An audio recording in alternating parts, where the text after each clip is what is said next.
Disney's The Jungle Book is the first of many planned live-action adaptations of the classic Disney animated films, and the bar has been set extremely high critically and financially. Jon Favreau's version of The Jungle Book is a family-friendly mix between Disney's original animated musical and the original Jungle Book short stories written by British author Rudyard Kipling. The original Jungle Book stories were written in the late 19th century, and they were told from the perspective of anthropomorphic animals that were used as allegories and metaphors for society at that time. The Jungle Book has been adapted dozens of times, and though the politics of the late 19th century were a lot darker and malicious than the modern day, the individual struggle with personal identity is timeless. Favreau's Jungle Book pays tribute to the 1967 version, but is much darker and more faithful to the original Jungle Book short stories. It's a family-friendly adventure film that deals with several young adult themes like acceptance, friendship, individualism, becoming an adult, and choosing your own identity. Like the 1967 version, The Jungle Book is about a young boy who is abandoned in the jungle. He is found by a Black Panther named Bahira, he is raised by a pack of wolves, and he is ultimately hunted by the Bengal tiger who murdered his father.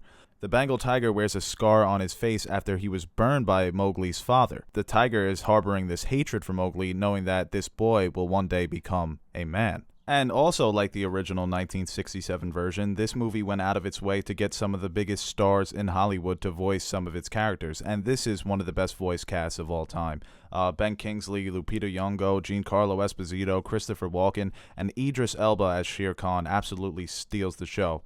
But as for the film itself, this movie is cinematic magic. I have never been so immersed and mesmerized by a film since 2009's Avatar. Except this film did not have a plot that was thinner than a model in Calvin Klein pants. This story is impressive in the way that it balances a family-friendly tone of action and adventure with a subtle focus on more adult themes like acceptance, self-determination, and self-identity. The visual effects are the best that I have ever seen on the big screen. I am not kidding. The texture and detail of every animal, vine, and branch, it gives the jungle an unprecedented sense of believability. The jungle is alive and breathing in this movie, even though most of it is a green screen magic trick, with only one animal who's not CGI, and that's Mowgli. And yes, humans are animals, you fucking morons. The movie not only captures your heart visually, but emotionally. Our hero Mowgli is a protagonist that you cheer, you worry for, you cry, and you join him in his fast-paced quest to find himself in a world of wild animals, beasts, and predators that see him as an outcast or don't accept him as one of their own. The antagonist is just as emotionally engaging. Idris Elba plays Shere Khan, the Bengal tiger obsessed with killing Mowgli, with a calm and subtle sense of hatred and villainy, prone to random schizophrenic outbursts of gruesome violence. This film is a lot more darker than the 1967 version, but like I said, it's a lot more faithful to the original short stories. By the end of the movie, the audience was cheering when the Bengal tiger met its fiery fate. I mean, literally clapping that this enemy was finally defeated. He is an example of a perfect antagonist and the best on-screen villain since Cobra from Dawn of the Planet of the Apes. They are very similar in a way that they are so vicious, they are so purely evil, and they really just think with emotions and not with rationale.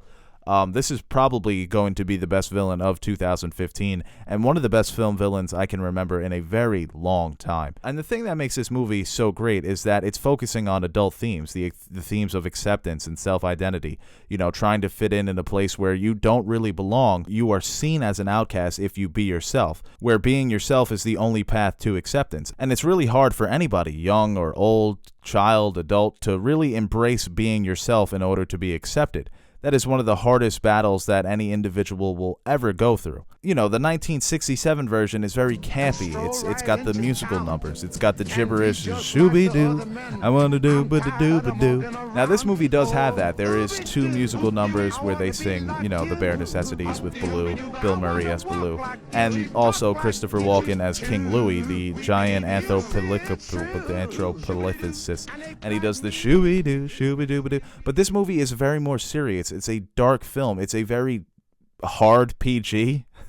Is that even a thing? Like hard R, hard PG? It's not by the numbers faithful to the 1897 version of the Jungle Book short stories, but you could see that it's a family-friendly adaptation of those short stories. So this is a movie that you need to see in the big screen. This is a movie that is good for kids. It's good for adults. It's really just an everyman's movie.